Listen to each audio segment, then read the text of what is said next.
45 साल पुराना ये पुल बीचों बीच से टूट गया। 10 जिंदगियों को निगल गया, 2 मासूम बच्चों को खा गया। 2 ट्रक, 2 कार, एक रिक्शा, एक पिकअप वैन, सब कुछ नदी की गहराई में समा गए। लेकिन हर कोई एक दूसरे का मुंह देखता है और कोई ये बताने को तैयार नहीं कि साहब इन 10 लोगों को मौत का सपना। हमने पहले भी कहा था कि इस देश में आम आदमी को मर मर कर बताना पड़ता है कि साहब हम तो मरकर मोक्ष पा लिए, प्लीज बचा लेना नेक्स्ट टाइम किसी और को। लेकिन अगली बार फिर एक घटना होती है और फिर वही सवाल उठता है कि क्या इस देश में आम आदमी की जिंदगी इतनी सस्ती है?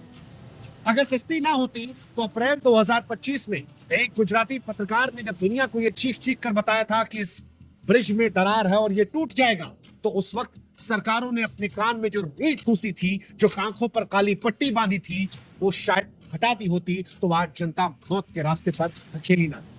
लेकिन इस देश में आम आदमी की जिंदगी कीड़े मकोड़ों की तरह साहब।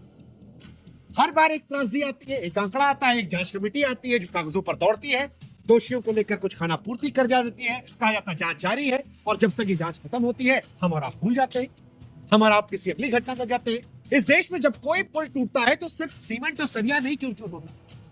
ये बात समझनी पड़ेगी कि परिवार टूट जाता है, परिवार बिखर जाता है, कुचल जाती है जनता की वो आखिरी उम्मीद जो सिस्टम से बची थी, जो ये उम्मीद कर रही थी कि अब शायद आगे इस तरह से लोगों को मरना नहीं पड़ेगा। इसी गुजरात साल 2022 का मोरबी हादसा था, बच्चू नदी पर 143 साल पुराना झूलता पुल जो है वो ढह गया था, 135 लोग मरे थे, 180 घायल हुए थे। उस दौर में भी यही सब तमाशा हुआ।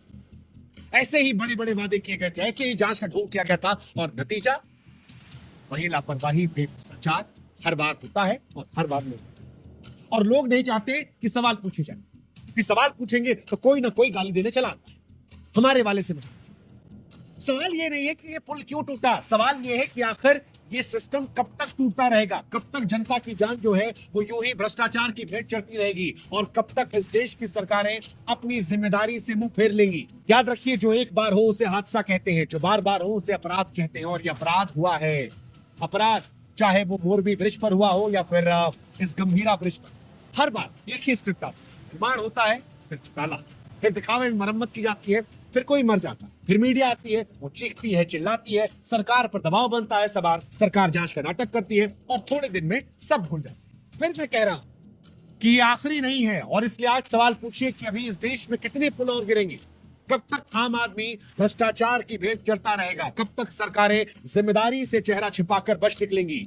इन मौतों का दोषी कौन है? क्या गुजरात सरकार ये बताएगी? क्या ये बात सामने आएगी?